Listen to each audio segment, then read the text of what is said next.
So I want to talk about something that hasn't gotten much news coverage, and it's connected to this border issue. And I want to name this family and this young man by name, because though you may not know about it, because again, the news media hasn't really covered it, just a few days ago, there was a United States Marine veteran who was killed by the Mexican drug cartels. I'm dead serious. I want to tell you a little bit about this man, because I just met his family. I just met his brother-in-law and his father, and of course they're heartbroken, but they mustered the courage to tell me a little bit about their son who lost his life, and I want to tell you a little bit about him. First of all, you know, I'm biased because I was in the Marines, but this is a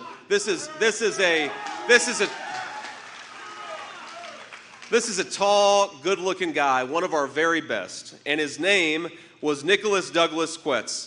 And he was murdered. He was visiting somebody in Mexico. They were going to do some beach activities. He got stopped by the Mexican drug cartels, and he lost his life.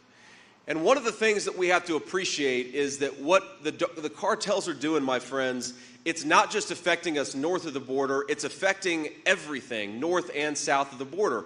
It's affecting a young Marine who wants to go visit a friend and spend some time on a beach. Because when we allow these cartels to get rich off of American suffering, then it destabilizes not just our communities, it destabilizes Mexico and the United States together. And yes, sometimes a lot of Mexican citizens are paying for that, but sometimes our own American citizens are paying the price for that too. Now here's what's additionally really disgraceful.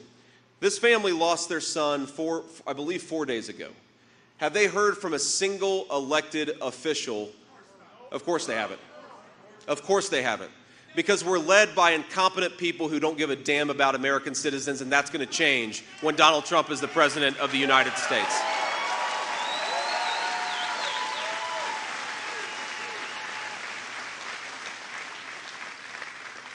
You know what else they told me is that they believe, and apparently American authorities believe, that they actually have the name of the person who killed this handsome young Marine. And you know what should be happening is that a U.S. attorney ought to be filing charges against that scumbag and bringing him to the United States to face the full force of American law.